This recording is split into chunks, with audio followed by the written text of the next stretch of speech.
Chapter 5. The summer was coming to an end. The Jewish year was nearly over. On the eve of Rosh Hashanah, the last day of that accursed year, the whole camp was electric with the tension which was in all our hearts. In spite of everything, this day was different from any other. The last day of the year. The word last rang very strangely. What if it were indeed the last day? They gave us our evening meal, a very thick soup, but no one touched it. We wanted to wait until after prayers. At the place of assembly, surrounded by the electrified barbed wire, thousands of silent Jews gathered, their faces stricken. Night was falling. Other prisoners continued to crowd in, from every block, able suddenly to conquer time and space and submit both to their will. What are you, my God, I thought angrily, compared to this afflicted crowd, proclaiming to you their faith, their anger, their revolt? What does your greatness mean, Lord of the universe, in the face of all this weakness, this decomposition, and this decay? Why do you still trouble their sick minds, their crippled bodies? 10,000 men had come to attend the solemn service, heads of the blocks, capos, functionaries of death. Bless the Eternal. The voice of the officiant had just made itself heard. I thought at first it was the wind. Blessed be the name of the Eternal. Thousands of voices repeated the benediction. Thousands of men prostrated themselves like trees before a tempest. Blessed be the name of the Eternal. Why? Why should I bless him? In every fiber I rebelled, because he had had thousands of children burned in his pits, because he kept 6 crematories working night and day on Sundays and feast days, because in his great might he had created Auschwitz, Birkenau, Buna, and so many factories of death. How can I say to him, blessed art thou, eternal master of the universe, who chose us from among the races to be tortured day and night, to see our fathers, our mothers, our brothers end in the crematory? Praised be thy holy name, thou who hast chosen us to be butchered on thine altar. I heard the voice of the officiant rising up, powerful yet at the same time broken, amid the tears, sobs, the sighs of the whole congregation. All the earth and the universe are God's. He kept stopping every moment, as though he did not have the strength to find the meaning beneath the words. The melody choked in his throat. And I, mystic that I had been, I thought, yes, man is very strong, greater than God. When you were deceived by Adam and Eve, you drove them out of paradise. When Noah's generation displeased you, you brought down the flood. When Sodom no longer found favor in your eyes, you made the sky rain down fire and sulfur.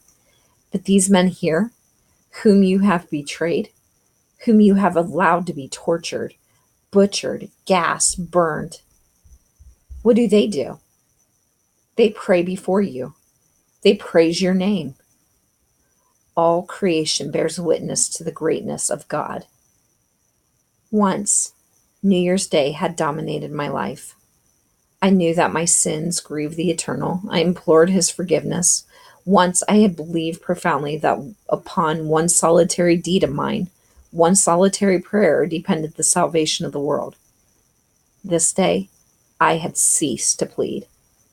I was no longer capable of lamentation. On the contrary, I felt very strong. I was the accuser, God the accused. My eyes were open and I was alone. Terribly alone in a world without God and without man, without love or mercy. I had ceased to be anything but ashes.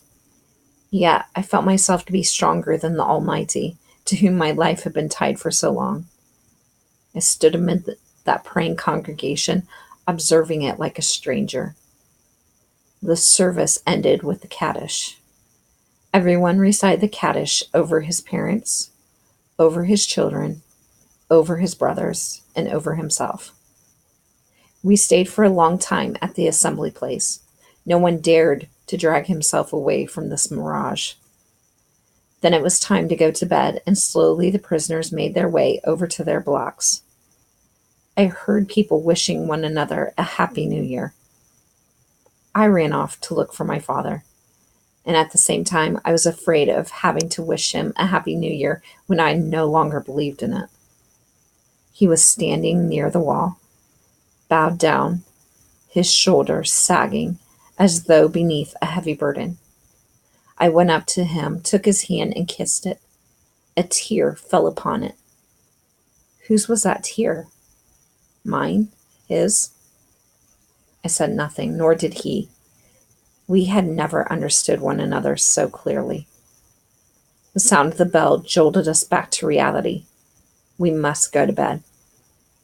We came back from far away. I raised my eyes to look at my father's face leaning over mine, to try to discover a smile or something resembling one upon the aged, dried-up countenance. Nothing. Not the shadow of an expression. Beaten.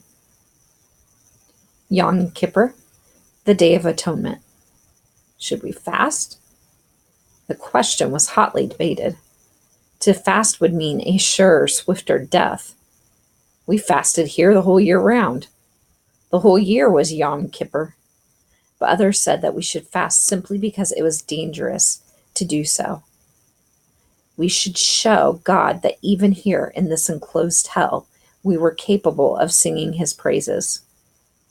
I did not fast, mainly to please my father, who had forbidden me to do so.